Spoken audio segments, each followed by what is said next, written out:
Bismillahirrahmanirrahim. Assalamualaikum warahmatullahi wabarakatuh. Waalaikumsalam Waalaikumsalam warahmatullahi warahmatullahi wabarakatuh. wabarakatuh. Alhamdulillahi rabbil alamin. Hadana lihada wa ma kunna linahtadiya laula an hadana.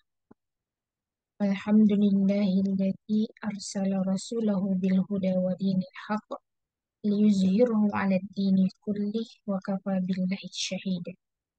Asyhadu an la ilaha illallah wahdahu la syarika lah wa asyhadu anna Muhammadan abduhu wa rasuluh la nabiyya. Allahumma shalli wa sallim ala sayyidina Muhammad wa ala alihi wa ashabihi wa man tabi'ahum ila yaumil akhir. Rabbi shrah li sadri wa yassir li amri wahlul 'uqdatam min lisani yafqahu qawli. Alhamdulillah, ini eh, kajian kitab Asasiyah, ya Asasiyatut Tarbiyatil Atfal, yang kedua ya, di pekan yang kedua. Mudah-mudahan semua bisa istiqomah ya di dalam menghatamkan ya kitab ini. Ya saya tidak bisa ya belum bisa memperkirakan berapa lama waktunya, tapi insya Allah kita akan menjalaninya di istiqomah ya insya Allah. Ibu-ibu rahimakumullah, dan di sini juga ada santri ya, ibu-ibu yang lain. Semoga dalam kebahagiaan juga kesejahteraan dan juga kesehatan. Ya, semoga segala kelimpahan berkah ya untuk semua. Dan doa-doanya para malaikat ya terhadap orang yang sedang ada di majelis ilmu. Mendoakan kepada Allah agar dosa-dosa ya siapapun yang berada di majelis ilmu, Allah ampuni ya. Ya semoga kita termasuk yang diampuni dosa-dosanya. Kita lanjut saja ya materinya. Yang sudah punya PDF yang di print saja gitu. Soalnya ini kan kitabnya nggak ada di Indonesia, jadi kita nggak bisa beli ya. Tapi sedang saya usahakan apakah ini ada ya ada distribusinya tuh ke Indonesia. Ya mudah-mudahan ada. Kalau ada nanti bisa kita beli. Adapun yang kemarin di share buku itu adalah terjemahan, ya terjemahan. Cukup membantu untuk bisa membuka-buka kemudian. Ini buku yang sangat mendasar. Eh, Kemarin kita sudah masuk di pasal yang pertama bahwa kesepakatan di antara kedua orang tua itu di dalam membatasi perilaku anak yang baik, terus ini perilaku yang buruk itu sangat penting. Nah, kemudian diawali kenapa terjadi perbedaan ya di antara kedua orang tua. Fenomenanya sering tidak selaras ya dalam membuat aturan atau sering tidak selaras kebijakannya. Ya, ini beliau awali dari bahwasannya banyak para ayah gitu ya batasi perilaku-perilaku anaknya itu, eh, ya dia memandangnya apa yang dia suka, nah itu diperbolehkan. Apa yang dia tidak suka maka tidak diperbolehkan terhadap anak.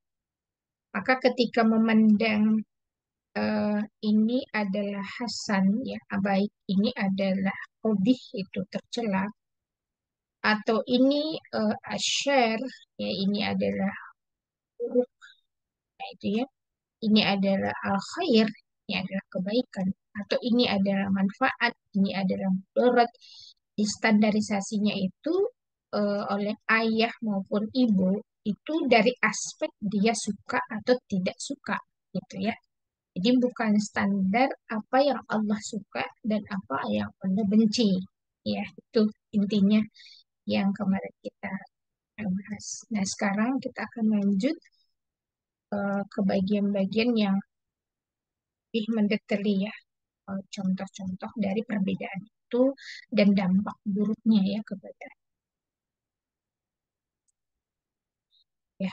Qala al-musannifah ya, al-ustadzah Najah As-Sabatin rahimahullahu taala fi kitabihha asasiyatu tarbiyatil aulad wa nafa'ana Allah biha ulumiha fid dharain min ya rabb.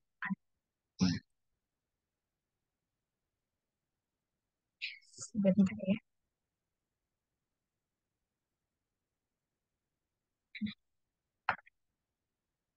Al-awwal, yang pertama, al-ikhtilafu yatamatsalu fi ayyahkumal abu ala suluki ma bana jaidun bainama tahkumul ummu alaihi bana say ya,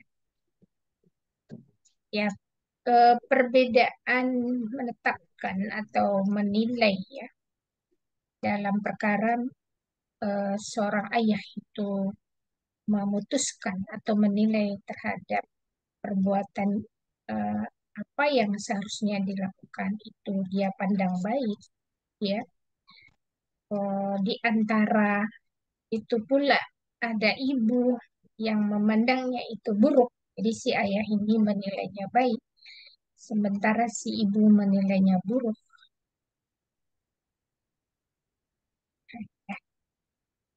Ibu menilainya buruk karena ya rol abu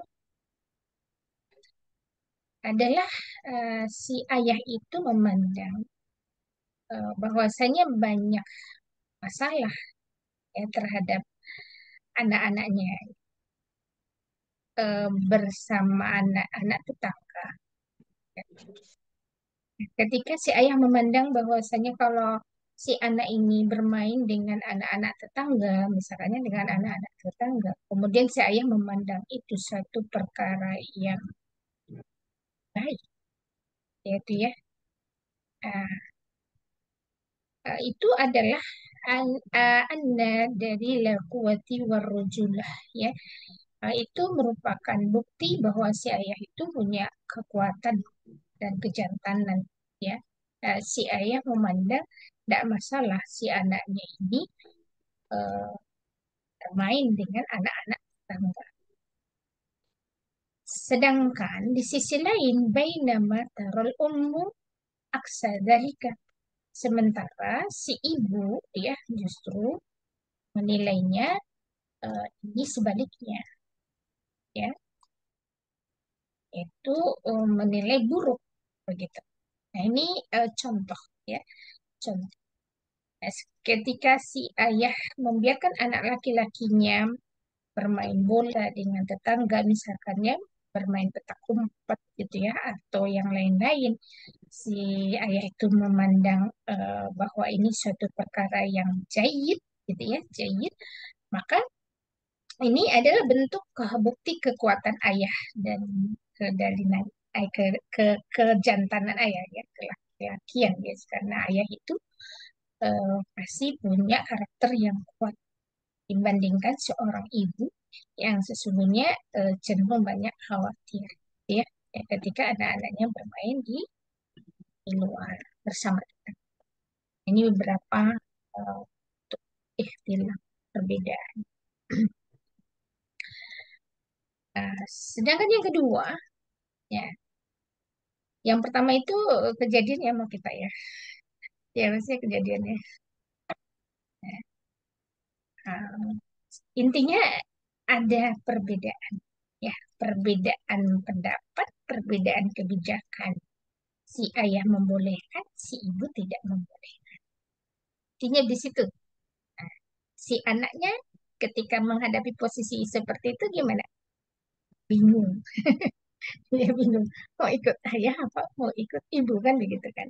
Nah, ada sesuatu yang membuat dia tidak bisa memutuskan juga si anak tadi. Karena dia satu sisi harus berpihak kepada ayahnya, satu sisi dia juga harus berpihak kepada anaknya. Nah, nanti setelah ini akan dibicarakan bagaimana akhirnya ya pengaruhnya atau dampaknya kepada anak ketika ada istilah penilaian terhadap perbuatan itu oleh ayah dan.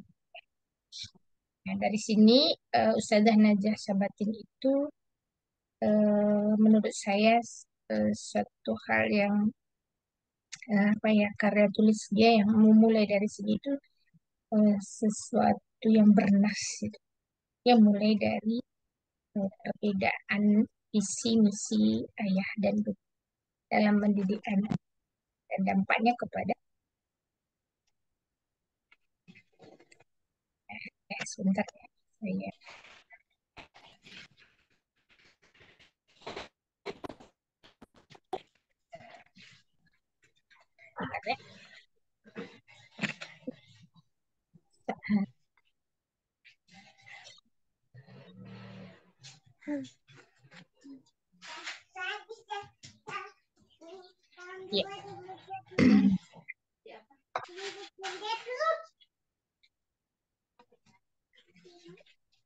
Selanjutnya asani yang kedua atanakudu.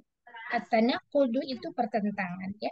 Pertentangan saling bertentangan di antara ayah dan bunda itu adalah natijatun linaqdil maklumati an maudu'in ya. Itu adalah kenapa terjadi pertentangan di antara ayah bunda tadi? Ini adalah konsekuensi terhadap naqsil maklumat terhadap kurangnya informasi-informasi ya, kurangnya maklumat atau kurangnya informasi-informasi an maudu'in ma tentang topik itu apa ya, atau objeknya apa. Nah, tentang isunya apa sih gitu ya yang terjadi di rumah itu atau yang terjadi pada anak itu apa sih sebenarnya gitu. Nah, itu yang menyebabkan terjadinya pertentangan. Ya, fakat yakunu, fakat yakunu, kad diiringi dengan fi'il mudhari artinya kadang-kadang. Maka kadang-kadang ladal ummi ya di sisi ibu itu eh, maklumat ya maklumatun ada informasi-informasi ya atau eh, info-info lah ya berita-berita atau pengetahuan-pengetahuan an an anwa itu amis soha soha sohai ya tentang apa tentang jenis-jenis makanan yang sehat. Nah, ini contoh lagi ya yang menyebabkan pertentangan itu juga adalah kurangnya maklum. Nah, si ibu tentunya punya maklumat yang lebih banyak tentang jenis-jenis makanan yang sehat. Terus eh, wa kaifiyatu tanawuluhu dan bagaimana cara memakannya ya. Bagaimana cara makannya itu si makanan tadi aksarun lebih banyak ya. Jadi si ibu itu punya informasi yang lebih banyak tentang jenis makanan sehat dan cara memakannya mimma dari ya dibandingkan dari sisi ayah dengan ayah ya ibu lebih banyak. Faidah hawalat al-ummu an tafrudu maka apabila uh, hawalat ya berusaha si ibu ini an tafrudu memaksakan misalnya memaksakan atau mengharuskan haruskan ala abna ya kepada anak-anaknya itu 6 ton muayyanan ya pola-pola tertentu ya ya si ibu misalkan memang haruskan si anaknya itu pola makan yang begini ya pola minumnya seperti ini jadi ada 6 ton muayyanan pola-pola tertentu fit fit ta'ami wasyarabi wa qamal abu binasfihi. Maka si ayah ya uh, akan melaksanakannya. Maksudnya si ayah akan menghancurkannya. Maka si ayah menghancurkannya. Menghancurkan pola itu begitu. Sering nggak Bu ya, kayak gitu? Sering ya. Nah, kita nggak boleh anak jajan gitu ya, yang sembarangan. Si ayah malah menyediakan di rumah, misalkan atau sebaliknya ya, sebaliknya. Si ayahnya melarang makanan ini karena dianggap tidak toyib misalkan ya. Malah ibunya yang ngejajanin anaknya. Gitu. Nah, kira-kira si anak tadi karakternya kayak gimana? Dia akan senang sama siapa? Senang sama ibunya yang suka ngasih jajan kan gitu kan ya. Sementara ayahnya menegakkan pola yang benar dalam makanan misalnya atau sebaliknya lah ya atau sebaliknya. Apa yang terjadi pada anak itu kira-kira? Walaupun di perkara hal yang kecil, perbedaan ya, bedanya kira-kira berdampak seperti apa kepada anak tersebut? Nah, jangan bilang tidak ada ngaruhnya itu ya, itu pengaruhnya besar sampai sampai gede ya, sampai dia nanti bertambah umurnya ya itu perkara yang pengaruh berdampak. Ingat ya ibu-ibu ya. Jadi mah harus sinergi ya, harus sepakat gitu antara ayah dan bunda. Ya, asalis. Nah, yang ketiga, eh,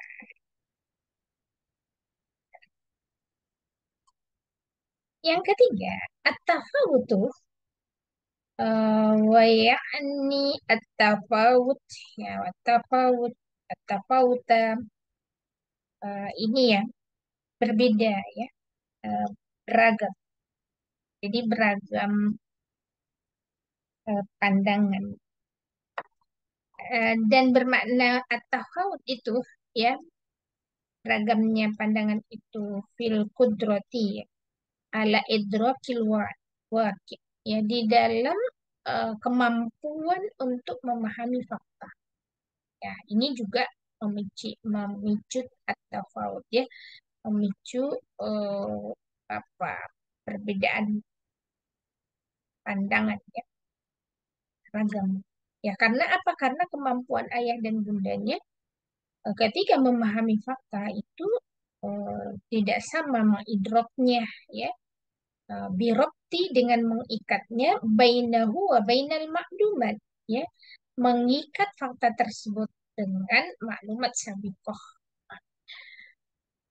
Ini yang membedakan seseorang itu juga apa ya mendalam atau tidak gitu ya di dalam memahami fakta tadi. Kemudian apakah keputusannya benar atau tidak itu juga tergantung ini ya apa namanya kebenaran dia di dalam memahami fakta, kedalaman memahami fakta itu serta mengikat fakta tadi dengan maklumat sabiqah. Ya tentunya ayah itu kalau misalkan maklumat sabiqahnya itu ya maklumatnya itu tidaklah sama dengan ibunya, kemudian di dalam kemampuan mengihsas fakta itu juga tidak sama, serta mengikat fakta ini dengan maklumat sabiqah juga enggak sama, maka itu akan terjadi tafawut ya, natijatun sebagai konsekuensi dari natijatul furuqi fardiyah ya. Itu adalah konsekuensi perbedaan-perbedaan personal ya bainal abai di antara ayah fiddakai ya di dalam kecerdasannya wa tahsilil maklumati dan capaiannya di dalam eh, ini maklumat dan capaiannya di dalam informasi. Berbeda tentunya antara ayah dan bunda itu. Kemudian Ya, wa salamatil hawas dan amannya penginderaan ya. Kemudian wal a'sab dan saraf-sarafnya gitu ya. Penginderaan panca indera serta sarafnya dalam mengindra itu eh, ada perbedaan tidak gitu. Ada persamaan tidak. Nah, ini yang membuat terjadi tafawut. Nah, karena itu tadi ya, berbeda memahami fakta dan berbeda mengikat fakta dengan maklumat. Karena berbeda juga capaian maklumatnya serta keamanan atau panca inderanya ada syaraf-syarafnya dalam mengindra al-asya ataupun eh, peristiwa gitu ya, indra benda ataupun peristiwa. Nah, wabitali konsekuensinya atau berikutnya itu tafawutul ahkamis syadira. Itu akan terjadi perbedaan hukum-hukum yang dikeluarkan ya, hukum-hukum yang dikeluarkan oleh ayah ataupun ibu. Ya, kullu tarul ummu karena tarul ummu adalah engkau melihat ibu, ya. Saya kan engkau melihat ibu kita, ya. Engkau lihat ibu, coba lihat ibu. Di rosat tabana, di rosah, ya. Dia pembelajaran terhadap anak-anaknya, gitu ya. Karena tarol ummu, salah ya, adalah ibu melihat, bukan engkau ya, adalah ibu memandang atau melihat pelajaran anaknya fil far'i di dalam perkara cabang ya, al adabi ya, cabang tentang adab. Beliau bilang bahwa itu adab itu dia al afdal, itu lebih utama lahu bagi si anak tadi, mustakbilan untuk didahulukan ya, dipelajari untuk masa depannya juga ya, ini mustakbal, ini mustakbalan itu untuk masa depannya. Bainama yarul abu, sedangkan ya si abu ini, si ayah ini melihat anna dirosata banihi, bahwasanya belajarnya anaknya itu fil far'il ilmi ya, cabang ilmu itu wal afdol, itu lebih utama baginya ya. Ilmu yang di sini adalah ilmu alami ya, far'il alam, ilmu sains itu ya, tentang alam ya. Itu dia bilang al afdol, lebih utama baginya di masa depan ya. Wal munasibu li fil hadir ya. Dan nanti akan sesuai, yaitu cocok ya untuk kemampuannya di masa yang hari ini gitu ya, yang sekarang. Nah, itu kan jadi beda ya. Ayah ibunya pengen adab dulu, lebih dulu, nah si ayahnya pengen sains lebih dulu gitu ya, ilmu ilmiah dulu begitu kan. Jadi eh, pa- apa namanya ya, kalau orang Sunda bilang tuh pabelit gitu, si anak itu berpikirnya mana yang mau saya ikuti ini gitu ya. Satu sisi yang pegang kendali keuangan adalah ayah gitu ya, sisi lain si ibu adalah ibunya gitu ya, yang sehari-hari bersamanya. Nah, itu kan dia akan bingung. Makanya mungkin ya, mungkin ini ya fenomena anak-anak kita bingung dalam menentukan apa ya untuk masa depannya dalam ilmu. Nah, itu juga ditentukan oleh kebingungan orang tua. Gitu ya. Kebingungan orang tua atau ketidaksepakatan orang tua. Oke. Yang keempat, rabi'u ya, rabi'u at-ta'assuru bil bi'ati waz-zuruf. Ada juga perbedaan itu dimunculkan oleh pengaruh lingkungan dan situasi, kondisi ya, situasi dan kondisi. Takhtaliful ahkamu taba'an, ya, akan berbeda keputusan-keputusan taba'an mengikuti lil bi'atillati, ya, terhadap lingkungan yang nasya'a fihal aba, ya, di mana si ayah tumbuh di lingkungan itu. Ya, ini juga akan mengaruhi. Lingkungan orang Sunda dengan lingkungan orang Padang itu beda keputusan-keputusan. Ya kan, kalau orang Sunda itu kalau anaknya merantau itu dia nggak boleh. Beda kalau orang Padang, ya. Orang Padang itu anaknya merantau itu malah disuruh-suruh gitu. Silahkan kemanapun kamu pergi kan gitu ya. Tapi kalau orang Sunda itu melangat katanya, ya. Jadi enggak, kalau anaknya pergi merantau itu tidak direkomendasikan, ya. Ya karena lebih baik di rumah, lebih baik di daerah sendiri.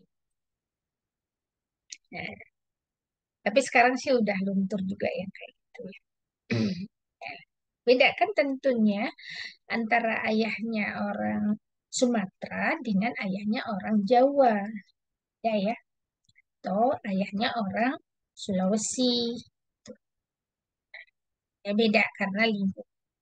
Faqad yara al-abu, maka ayah, sungguh ayah, kadang-kadang ayah akan memandang uh, anna la'ba banatihi, ya, sesungguhnya bermainnya anak perempuannya as-saghirati, ya, anak perempuan kecilnya, ya, anak-anak usia paknya itu, ya, usia-usia dini, anak-anak anak kecil lah, ya, tufulah, anak kecilnya itu, ma'al aulad, ya, bersama anak laki-laki, ya, usia-usia kecil lah, fisyariq, ya, di jalan itu, di jalan, aiban, ya, suatu perkara yang aib, ya, suatu celaan, ini pandangan ayah, ya, pandangan ayah. Wa mukhalafan lil a'raf, itu bertentangan dengan urf, ya, uruf setempat, wa taqalid, ya, dan juga landasan-landasannya yang ada di lingkungan itu atau di daerahnya, ya. Eh, apa namanya, eh, eh, di taklidnya, ya, taklid itu apa sih istilahnya di kita itu, takalid, dogma-dogma, ya, dogma-dogmanya itu bertentangan. Bainama tarul ummu, ya, di antara ibu, sedangkan ibu itu memandang annala baha, bahwasanya bermainnya anak perempuannya itu doruriun li bina'i jismiha, ya, itu satu hal yang perkara yang penting untuk membangun fisiknya itu. Jadi fisik kalau dia bermain sama anak laki-laki itu fisiknya bisa terasah gitu ya, karena dibantu dengan anak laki-laki juga fisiknya kuat. Jadi seperti itu. Jadi ada dua pandangan, karena yang satu menurut lingkungannya, uruf setempat, adat setempat gitu. Sementara si ibunya tadi nggak memandangnya seperti yang dipandang oleh ayah tadi karena urufnya, adat istiadatnya nggak gitu. Ya, tidak ada. Insya Allah ya ada ngaruhnya ya.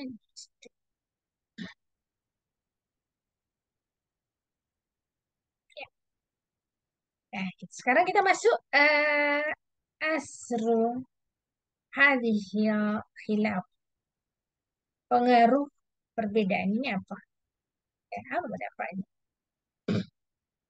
Kira-kira berpengaruh nggak Bu, perbedaannya begitu kepada pendidikan anak kita? Secara ya, sekarang itu visi misinya nggak bisa disamain gitu ya antara ayah dan ibu. Ya, tapi ada juga sih yang bisa ya, sama-sama ideologis mungkin ya, sama-sama ini menjadikan anaknya juang khilafah misalkan, itu bisa. Nah, kalau kita mendapatkan perbedaan yang kayak gitu, ada hal yang bisa menyamakan kita sebenarnya adalah visi generasi di dalam Islam, visi anak soleh, ya, visi generasi tangguh, misalkan visi generasi pemimpin, visi generasi khairul ummah itu bisa disamakan antara ayah dan bunda. Cuma nanti di tataran-tataran di lapangan gitu ya, di lapangan mendidik anak yang kayak gitu ya, kayak tadi ya, cara pandang ngasih makan, cara pandang bermain gitu dan lain-lain. Tentunya perlu ada apa namanya ya, kesepakatan kebijakan gitu ya antara ayah dan bunda. Oke. Ya, apa pengaruhnya? Kita sampai 4:30 ya. Saya gantung aja sampai di sini ya, biar pekan depan ikut. Kayaknya pekan ini penasaran ya. Ya, apa dampaknya ini gitu ya. Kira-kira berdampak nggak itu kan? Apa selama ini kita apa ya, sudah melaksanakan kebijakan-kebijakan yang sama tidak antara pasangan dengan pasangan kita gitu, ayah dan bunda gitu, atau bagaimana ya? Ya mungkin demikian dulu ya. Kita pakai selanjutnya untuk berdiskusi saja ya, saja Fitri. Ya, mudah-mudahan bisa semakin. Baik, Ustazah. Jazakillah khairan katsiro. Ya, Masya Allah ya. Tadi kalau kita melihat tentang pertentangan ayah dan bunda itu kayaknya pasti salah satunya pasti biasanya ada di dalam pengalaman ya, di dalam keluarga, baik itu tentang makanan, mungkin pendidikan gitu ya. Atau mungkin tentang misalnya ya banyak begitu ya, apa pertemanan dan gitu ya, boleh main di luar atau tidak begitu ya. Itu biasanya pasti salah satunya atau banyaknya ada gitu ya di keluarga, atau bahkan ini gimana Ustazah, apa itu bertentangan atau ini sama sekali tidak bertentangan, tidak tidak memperhatikan misalnya, mungkin ada juga yang demikian. Baik, selanjutnya Ahwati Fillah semuanya, Bagi Umah, silahkan apabila ada yang ingin didiskusikan terkait hal-hal yang sudah disampaikan oleh Ustazah. Kita masih punya waktu 30 menit ya, 30 menit kurang lebih. Insya Allah silahkan di apa namanya dimanfaatkan begitu ya. Mumpung ini langsung bisa berdiskusi, langsung bisa bertanya kepada Ustazah. Boleh ya, boleh via chat atau boleh raise hand ya, memencet raise hand untuk bisa langsung. Ya, kita yang langsung dulu di sini ada Bunda Anita, dilanjut oleh Bunda Mustia. Ada lagi? Kalau Bunda Anita saja. Ya, baik. Sementara silakan sambil apa namanya mendengarkan pertanyaan dari Bunda Anita. Silakan untuk yang lain bersiap-siap ya apabila ada yang ingin ditanyakan. Ya, silakan Bunda Anita. Yang pertanyaan pertama. Ya, Assalamualaikum Ustazah. Waalaikumsalam. Waalaikumsalam. Afan tapi tidak berhubungan dengan bahasan sore ini nggak apa ya, tapi masih Ayo. tentang pendidikan anak. Jadi pertanyaannya adalah, bolehkah seorang ibu itu kemudian marah dan tidak ridho kepada anaknya yang qadarullah anaknya belum hijrah, belum menutup aurat, kemudian maksudnya belum menunjukkan bakti juga kepada sang ibu ini, dan ibunya ini merasa kecewa gitu kan, merasa sudah mendidik anaknya dengan maksimal, tapi ternyata seperti apa namanya, ketika sudah mapan anaknya seperti itu. Apakah kemudian boleh ibu ini marah dan tidak ridho, ataukah eh, apa namanya, kan kalau ibu nggak ridho kan itu musibah ya buat yang si anaknya gitu, anaknya jadi nggak dapat ridho juga dari Allah gitu. Apakah tidak kemudian lebih baik ibunya itu memaafkan dan memberinya ridho, karena ya karena anaknya qadarullah belum paham, belum menemukan hidayah. Itu yang pertama Ustazah. Yang kedua, eh, sejauh mana sih ketika kebetulan ya qadarullah orang tua itu tinggal di rumah, ikut di rumah anaknya karena memang permintaan anaknya gitu ya, kemudian ada hal-hal yang itu boleh dicampuri sama orang tua, misalnya dalam hal eh, sholat gitu ya. Ya itu kan sebenarnya kan wajib ya, namanya boleh kan kalau misalnya nenek itu ikut cawe-cawe, misalnya ikut campur tangan karena mungkin anaknya masih belum sebaik neneknya pemahaman agamanya. Itu Ustazah. Jazakillah khair. Ya, baik. Eh, yang kedua, ini ada Bunda Hamidah ya. Silakan Bunda. Bukan Ustazah, Afwan Jidan tadi terlambat takziah tadi. Oh, iya. Ustazah, ini kalau dibilang saya curhat nih sebenarnya. Ini memang saya betul nih Ustazah ya, saya baca di gitu ya. Dan ini menguras emosi saya sebenarnya Ustazah gitu ya. Bagaimana kita memandang satu hal, kalau kita mengatakan ini buruk, sementara ayahnya nggak apa-apa kok ya, ini baik, ini begitu gitu ya kan. Udahlah nanti berantem tuh antara Umi dan Abinya, ya kan, Ustazah. Oh kalau gini, ya udah kalau gitu Umi aja yang buat. Udah ya, Abi nggak mau tahu ini ya, nggak mau tahu ya, begini ya, gitu Ustazah. Dan saya rasa tuh menjadi apa ya? Ya itulah anak-anak tuh menjadi cikal bakal penentang atau bangkang atau apa ya kan dia anak-anak tuh milihnya yang mana enaknya aja kan gitu ya Ustazah gitu ya kan. Jadi bagaimana nih Ustazah? Kalau sekarang udah alhamdulillah ya suami saya tuh udah ngaji gitu Ustazah ya udah halakoh di awal gitu. Kalau dulu itu yang terlalu, kalau saya bilang terlalu apalah pertentangannya gitu Ustazah. Gimana menurut Ustazah standar yang itu tidak bisa ditolerir ini pertentangannya gitu ya. Yang ini oh boleh kok gitu ya. Yang hal-hal yang seperti itu standarnya. Begitu Ustazah. Terima kasih. Assalamualaikum. Waalaikumsalam warahmatullahi wabarakatuh. Mungkin cukup dulu dua penanya dan ada satu pertanyaan di chat ya Ustazah ya. Ya. Jadi tiga.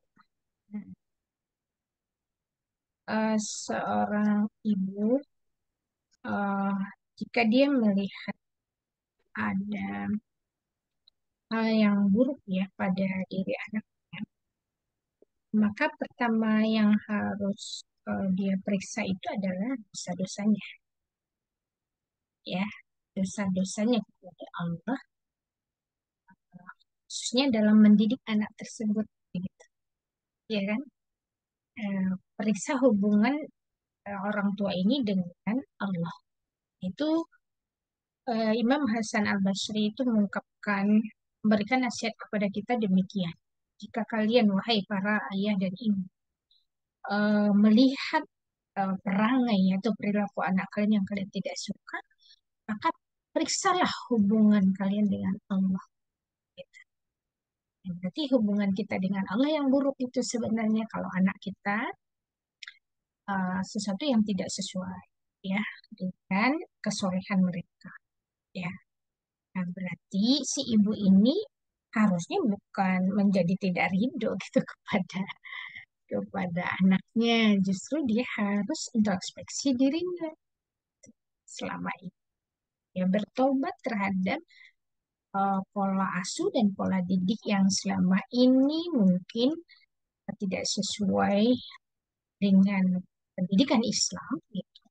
Kemudian dia minta maaf pada Allah, tak tobat dengan tobatan nasuha, kemudian meminta kepada Allah, ya Allah, eh, jangan jadikan dosa-dosaku ini menjadi pengantar, ya, eh, menjadi pengantar ketidaksolehan anak. Jika kesolehan anakku itu atau pembangkangan anakku ini eh, itu disebabkan oleh dosa-dosaku, ya Allah, maka ampunilah dosa. Harusnya begitu, ya. Ya harus bukan persoalan eh, apa namanya ya, dia ridho atau marah itu, tidak ridho atau marah itu nanti dia dulu keadaannya, ya, dia dulu keadaannya yang dia marah tentang apa, kemudian dia tidak ridho tentang apa. Ingat ya, ketidakridhoan dia itu juga yang menyebabkan anaknya menjadi pembangkang. kemarahan dia terhadap anaknya itulah yang membuat anaknya itu menjadi tidak soleh dan tidak lembut hati. Ya, perlu kita pahami dalam kehidupan ini kan nggak serta merta itu salah ya, anak ya atau salahnya orang tua kan. Support sistemnya juga nggak ada. Jadi eh, jangan menyalahkan personal ansih gitu ya, yang menyalahkan personal. Karena ini ada support system yang juga salah ya, yang juga salah. Itu yang membuat hati kita nanti akan ridho ya, menunggu. Kalau niat kita baik gitu ya, niat kita itu kepengen sekali anak kita soleh itu meskipun dia sudah dewasa ya, dan kepengen dia mengaji ya, atau mengkaji Islam bersama kita, ya doakan. Kapan Allah mengabulkan itu, Allah alam. Tapi saya yakin ya, setiap ibu itu doanya mau. Persoalannya itu persoalan cepat atau lambat Allah mau mengabulkannya ya, bukan ini, bukan makanya kita jangan berhenti berikhtiar, juga tidak berhenti berdoa. Berdoa kalau belum dikabulkan, kencangkan lagi rakaat sholatnya kan, kencangkan lagi hafalan Qurannya atau tilawah Quran, kencang lagi puasanya, kencangkan lagi sedekah. Bahkan kalau memang mau khusus itu, ini sedekah khusus untuk anakku agar anak jadi lembut hatinya dan dia bertakwa kepada Allah. Itu bisa dilakukan oleh seorang ibu. Doa ibu itu ijabah. Maka kalau dia mendoakan sambil marah-marah gitu ya, itulah yang terkabul begitu kan. Seperti itu begitu. Nah, ini harus diluruskan ya pandangan ibu terhadap anaknya ya. Terhadap. eh Seorang nenek boleh nggak cawe-cawe terhadap cucunya gitu ya, atau terhadap apa terhadap mantunya dan juga terhadap anaknya dalam masalah pendidikan anak. Kalau dikira memang sesuai dengan syariat itu harus malah gitu, ya kan? Menuntun keluarganya agar dia tetap berada di jalan surganya Allah Subhanahu wa taala, itu kewajiban, ya kan? Nah, Allah berfirman, A'udzubillahi minasyaitonirrajim ya dalam surat At-Tahrim itu, anfusakum wa ahlikum nar. Jagalah dirimu dan keluargamu dari api neraka. Ya, kalau itu misalkan akan menjerumuskan cucunya ke api neraka, akan menjerumuskan keluarganya ke api neraka, ya wajib lah ya, cawe-cawe itu wajib banget gitu. Itu nggak boleh dibiarkan. Itu batasannya di situ, ya. Batasannya adalah syariat, ya, syariat. Nah, itu harus sama-sama punya pemahaman ya, biar bisa ini bisa sama-sama menuju surganya Allah Subhanahu wa Ta'ala. Ya harus ikut ya, harus ikut cawe-cawe. Eh, ini kalau ibu kandung kita kan harus dihormati, dihargai, harus dipahami kebaikannya, jangan merasa. Kadang-kadang anak itu kayak gitu, dinasihatin oleh ibunya tentang mendidik anak itu. Aku udah baca ini, Umi. Aku udah banyak referensinya tentang ini. Nggak apa-apa, gitu kan. Juga gitu ya. Saya kan juga mengalami ya karena gitu. Nah, kalau saya suka berargumennya nggak saat itu ya. Nanti saya pikirkan apa yang harus ini bukan masalah banyak referensi. Nah, akhirnya kita dapat kata yang bagus ya sama. Saya suka diskusi dengan anak yang lain juga. Eh, Tutorial itu penting, Bi. Meskipun punya teori yang banyak kan gitu. Ya udah kita sampaikan itu akhirnya sepakat. Oh iya betul. Tutorial itu kan pengalaman orang, ya kan? Pengalaman orang yang dia berikan ini loh gitu. Walaupun kita punya segudang teori tentang makanan yang menyehatkan kepada anak, enggak gitu gitu kan. Kalau pengalaman kita enggak gitu gitu kan ya. Ada tuh kan kalau saya enggak gitu, enggak seperti itu. Ininya meskipun teori itu benar, tapi kenyataannya pengalaman enggak gitu. Jadi teori itu nggak selalu benar, perlu diuji. Nah, gitu kan. Nah, itu bisa kita cawe-cawe. Cuma kan dengan ma'ruf. Ya, itu bukan karena untuk marah-marahan. Kita pahami anak kita memang sedang apa namanya capek ngurus anak itu. Tiba-tiba kita mengkritisi. Kan ya, kan nggak enak ya. Tidak enak kan? apalagi ibu muda gitu ya. Coba dikritisi, nggak enak tuh. Dia udah mumet itu ngurusin cucu kan, ya nggak usah dia debat saat-saat kayak gitu begitu ya. Dan dibiarkan dulu, dilihat sebagai kita udah pengalaman ya sebagai nenek misalkan ya. Oh iya, oh iya, iya, saya silahkan coba sepanjang nggak melanggar syariat nggak ada masalah. Nah, nanti ketika dapat bentok dia itu baru, ya itu yang ingin Umi katakan itu seperti demikian, ini gitu ya. Nah, itu baru dia mengiyakan. Itu kan paham lah ya, infialiyah emosional seorang ibu itu nggak mau capek ya, ngurus anak satu itu kerasa lah sama kita. Ya, begitu untuk cawe-cawe ya. Terus Umi Abi berbeda pendapat. Kan tadi sudah disampaikan oleh Ustazah Najah Sabatinnya dalam yang barusan kita bahas. Banyak faktor membuat kita berbeda itu. Begitu kan ya. Jadi nggak mungkin meskipun misalkan oh sama-sama pengemban dakwah terus lantas begitu saya ada di rumah tangga terus bisa jadi sama semuanya ya enggak.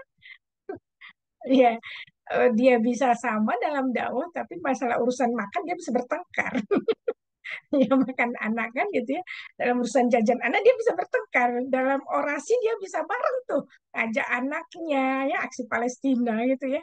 Tapi begitu di rumah gitu ada jajan yang lain ya udah bisa bertengkar antara Umi Abi ya. Nah itulah ya, tapi itu dinamika sih menurut saya nggak bisa juga jadi semuanya harus sama kayak gitu juga sih, nanti Ustazah Najah Sabatin juga nggak akan bilang begitu semua kita harus sama, cuma ada prinsip-prinsip yang memang harus sama. Nah, bagaimana ketika kita mendapatkan kebijakan itu lantas dapat berbeda oleh anak gitu. Nah, saat itu sepanjang nggak melanggar syariat, ini saya nih ya, sepanjang nggak melanggar syariat, ya saya serahkan kepada ayah. Meskipun saya sebenarnya nggak sependapat begitu. Ya, tidak membahayakan, tidak ini karena kalau kita berbeda di situ, terus kita membela anak di situ nggak baik. Ya, tidak baik. Kepemimpinan ayahnya jadi runtuh di situ. Ya sudah, gitu ya. Apapun keputusannya serahkan sama ayah. Sepanjang tidak membahayakan. Nah, nanti di belakang baru kita ini. Kata Umi kan begini, Mi.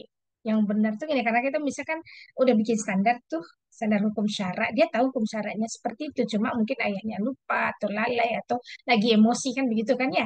Seperti demikian sehingga eh, ke anak gitu perginya misalkan ya. Ya nanti kita akan ngobrol sama tersebut. Ya mungkin habis sedang apa rasanya lagi nggak nyaman itu kan ya, ya atau Abi sedang digoda setan kalau saya suka gitu.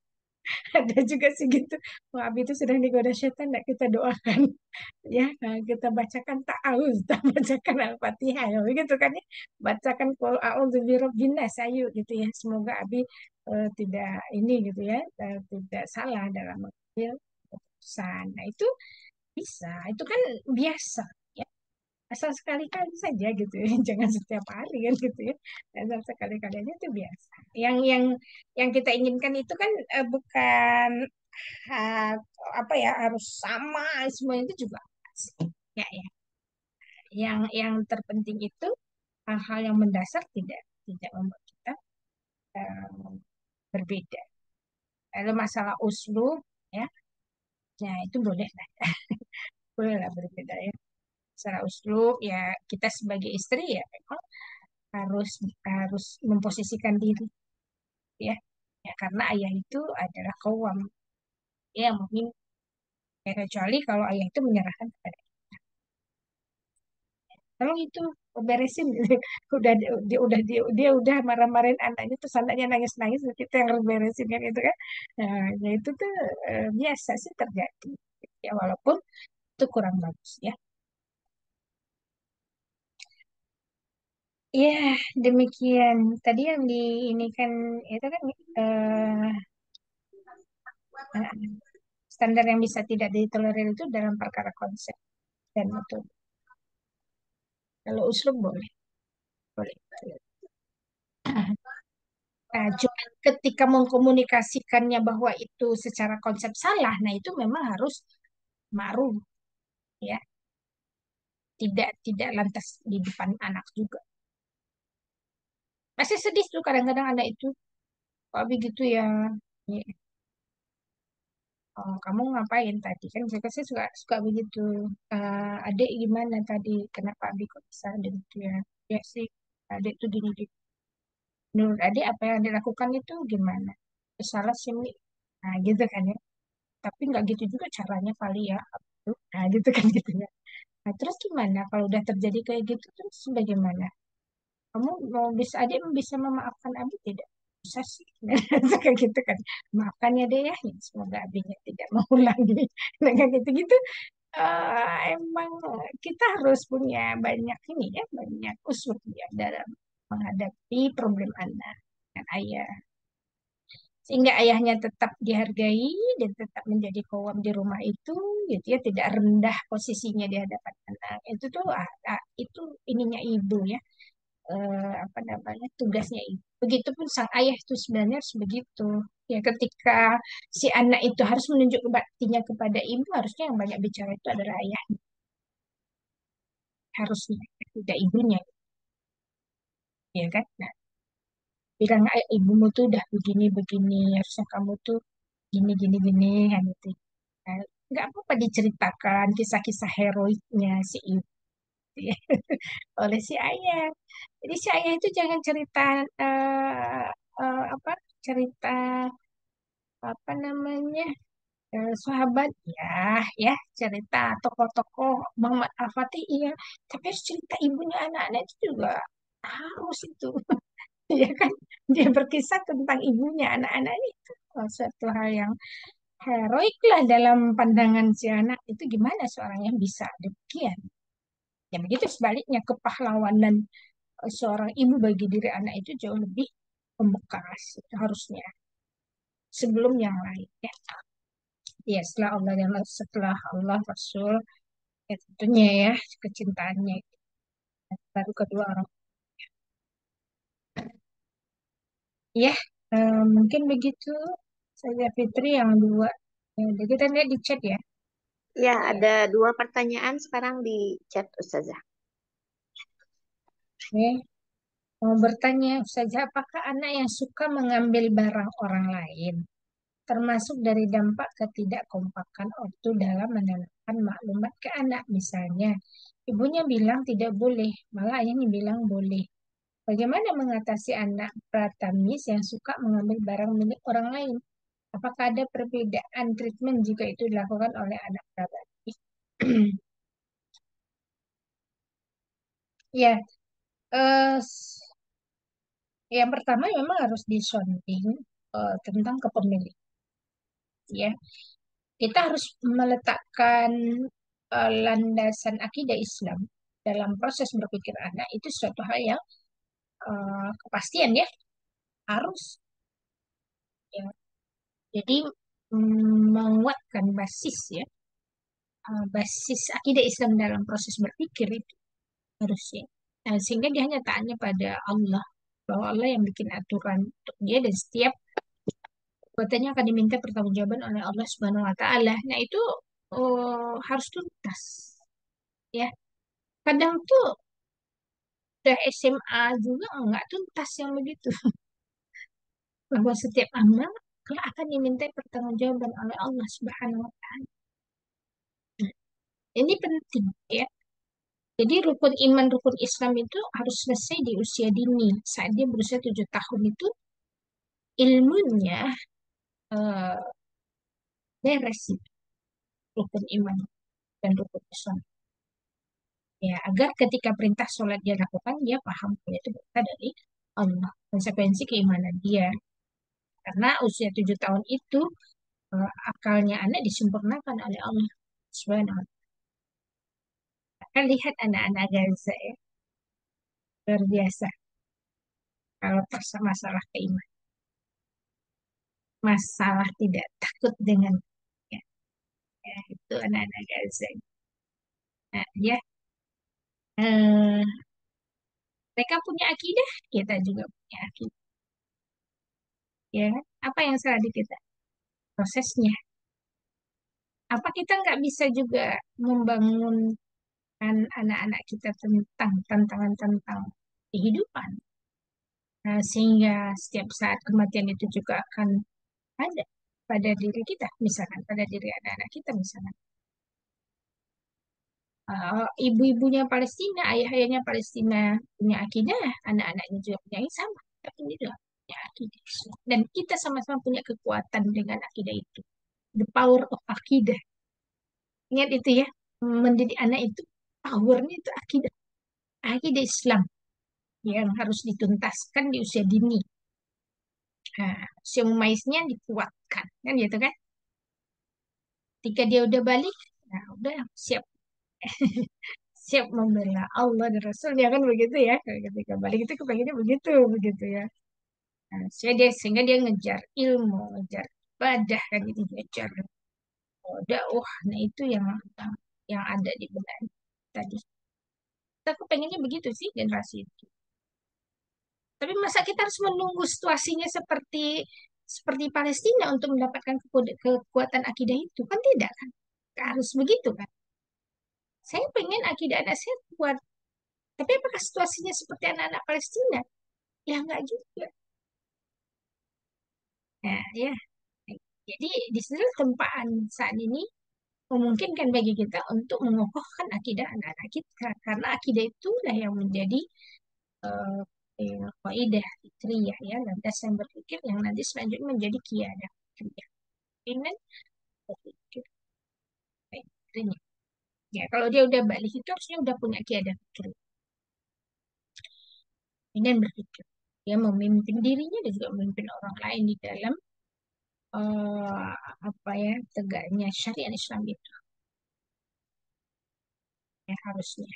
Ya, makanya nanti Ustazah Najah Sabatin itu menargetkan anak-anak memiliki syahsiat Islamnya itu di usia 10 tahun.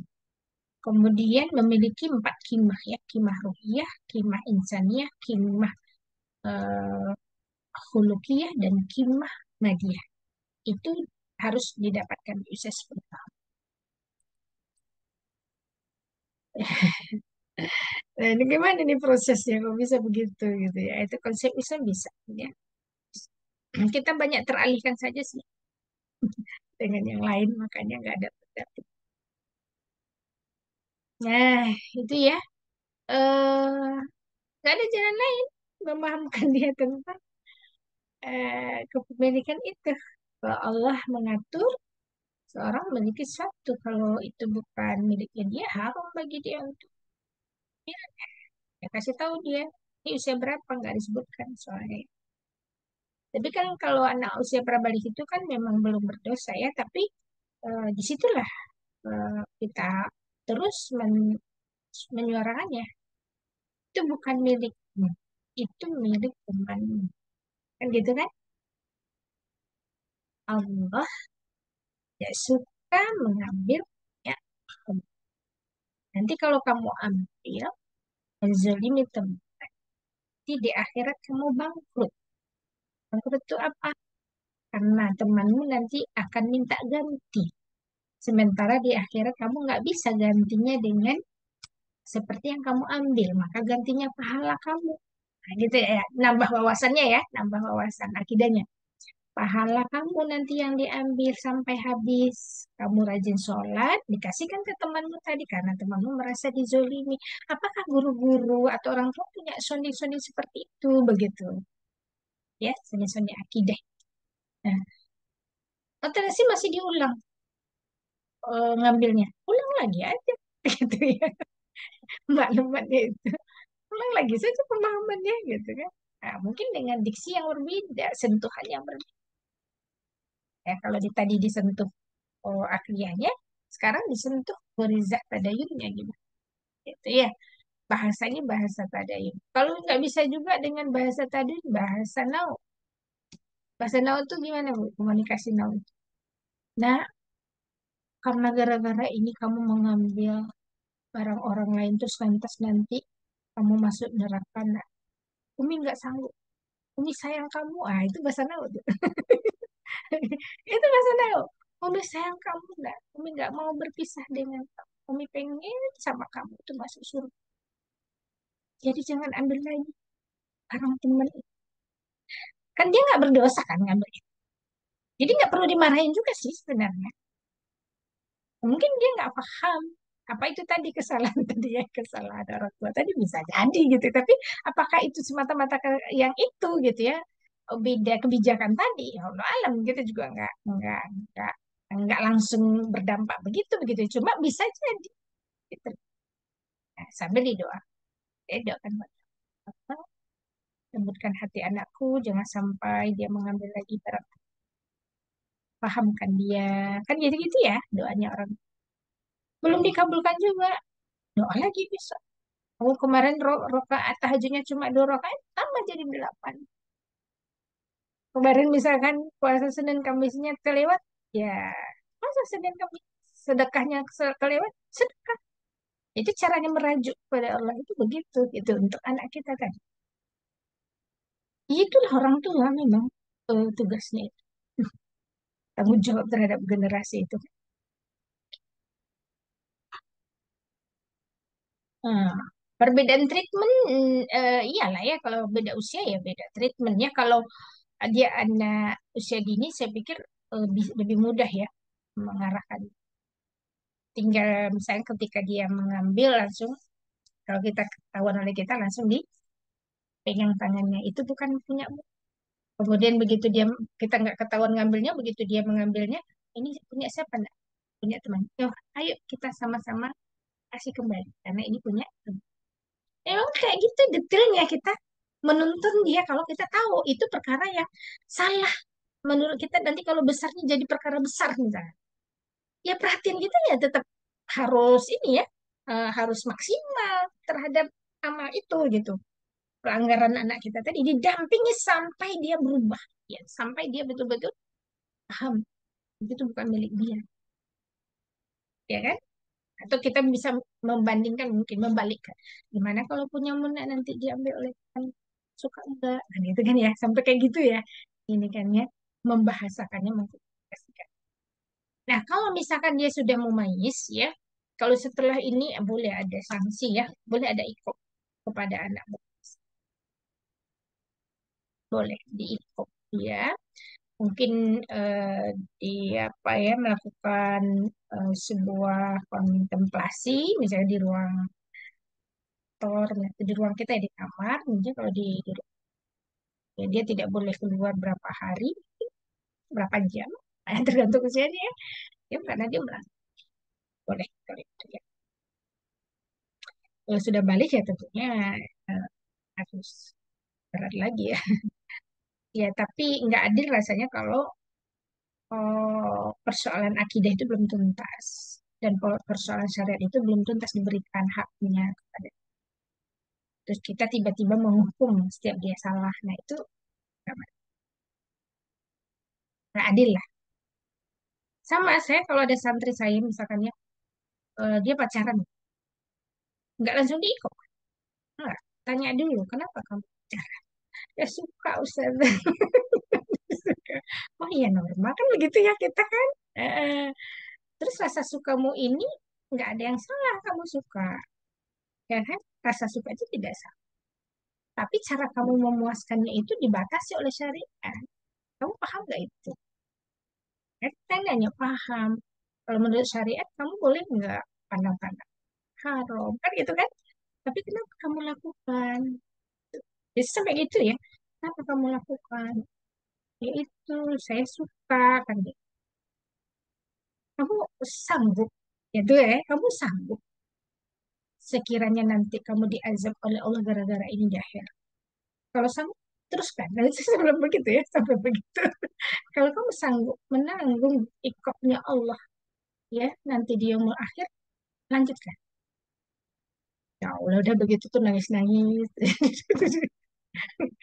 Ya, namanya juga kita tahu mungkin ya sedang ini ya, gangguan setan tadi, gitu. Sedang pengaruh apa, apa, gitu kan. Kan perlu kuatkan akidahnya. Kadang ada anak itu, umiku membolehkan aku kok akrab sama cowok. Nah, itu. Ada yang begitu. Tapi kan kita cek ulang itu pernyataan dia itu benar nggak uminya apa. Dia cuma nyari-nyari apa, cari-cari alasan doang kan gitu kan. Ya, kita cari lagi kan ininya gitu. Sampai eh, kita kan solusinya yang kayak gitu kan bukan goriza bako gitu ya. Kalau goriza bako kan langsung diikop-ikop kan bakonya kena kan gitu ya. Butuhnya goriza naung kita kasih bako kan nggak selutir ya gitu ya. Ya udah kadang-kadang saya bawa aja jalan-jalan tuh ada yang kayak gitu. Makan bakso gitu ya. Minum teh.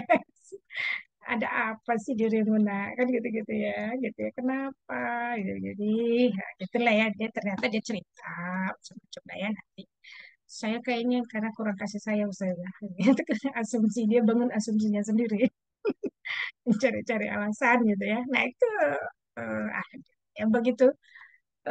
Jadi benar-benar harus dilakukan sebuah apa ya eh, pentasihan ya mampu ngecek pemahaman terlebih dahulu. Ya, kalau dia belum paham berarti harus dipaham. Tak ada gunanya kita itu marah-marah kalau dia tidak belum paham. Gitu kan Ibu?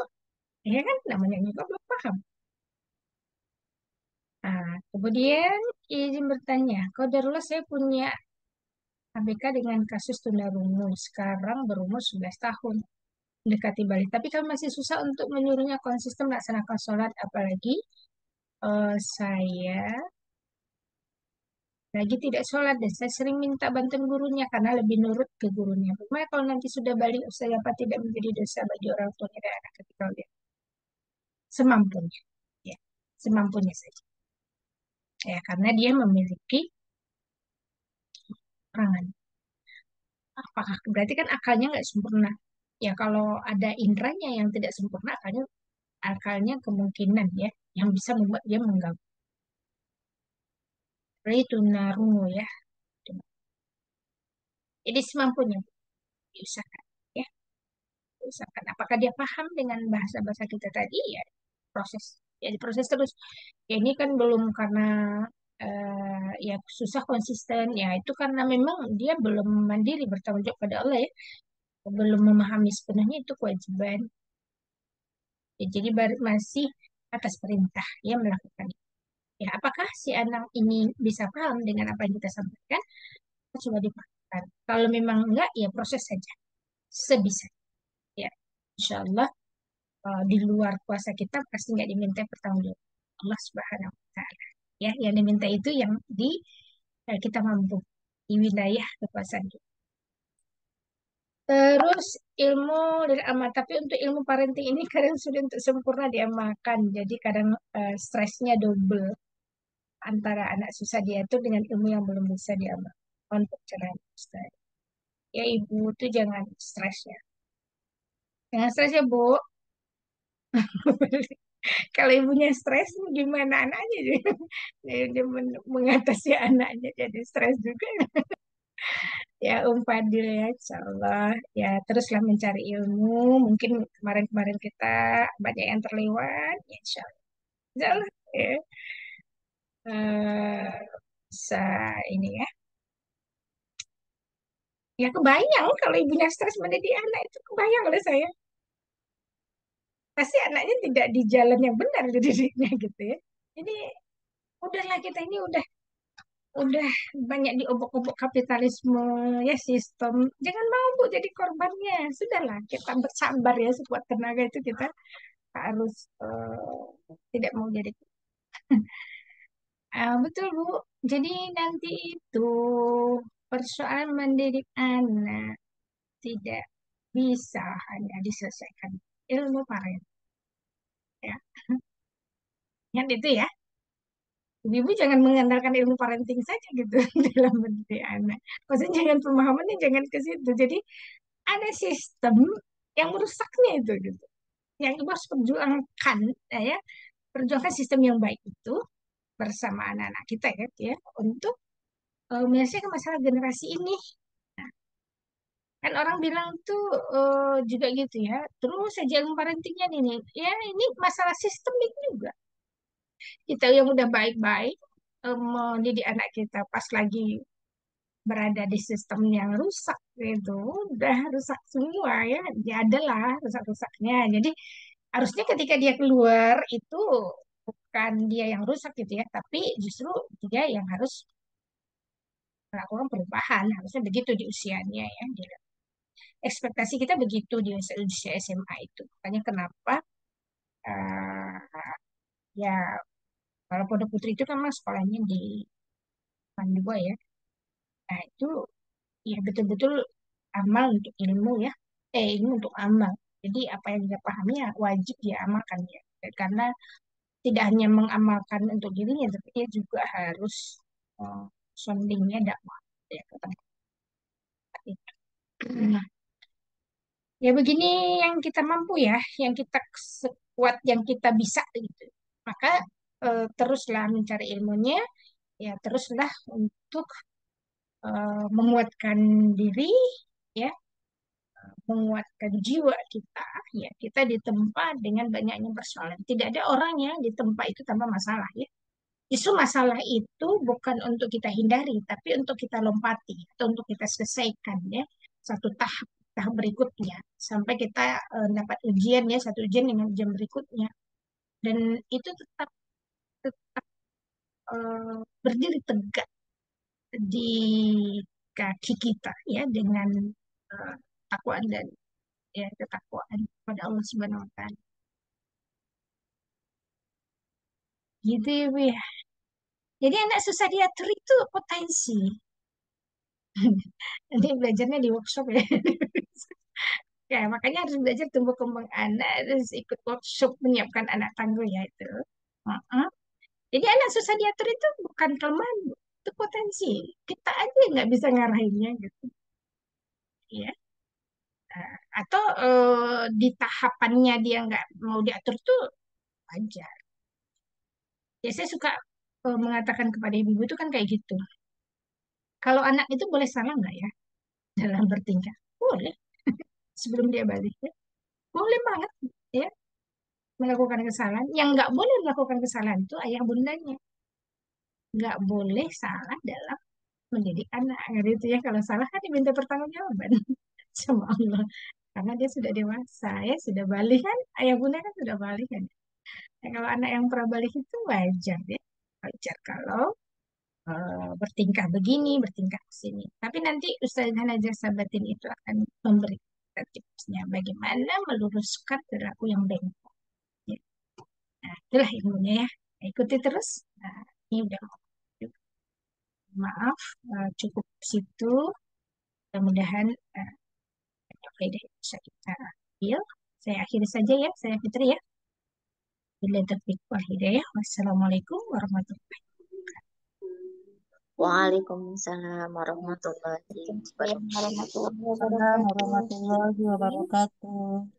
Ya, jazakillah khairan kasiro kepada Ustazah, Masya Allah, Insya Allah memberikan manfaat, pencerahan bagi kita semua, begitu ya. Karena memang apa namanya mendidik anak ini, kewajiban mendidik anak ini biasanya tidak selesai begitu ya, dari mulai usia prabalik, kemudian balik, mungkin juga tadi sampai punya cucu begitu ya, anandanya lagi permasalahannya ada saja gitu ya.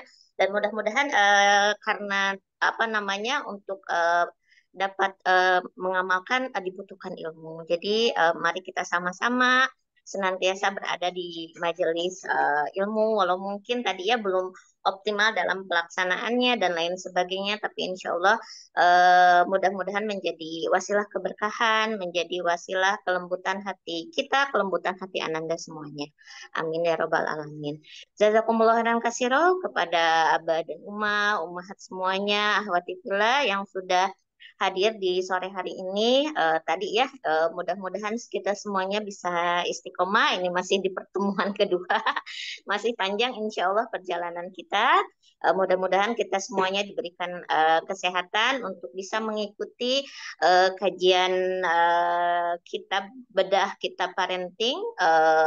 Insya Allah di setiap hari Rabu pukul 16.15. Adapun saya infokan bagi yang ingin memiliki atau memesan begitu ya buku terjemahan dasar-dasar mendidik anak ini boleh ya untuk kemudian bisa menghubungi admin begitu ya. Baik, mungkin cukup demikian di sore hari ini. Mohon maaf apabila ada yang kurang berkenan. Mari kita akhiri kajian kita dengan istighfar 3 kali, doa akhir majelis dan hamdalah.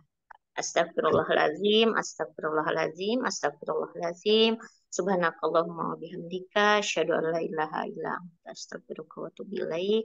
Walhamdulillahirabbil alamin. Wabillahi taufiq wal hidayah. Wassalamualaikum warahmatullahi wabarakatuh. Waalaikumsalam warahmatullahi wabarakatuh. Syukran, jazakillah khair Ustazah. Khair Syukran Ustaz. Sehat-sehat Ustazah. Ustazah. Assalamualaikum.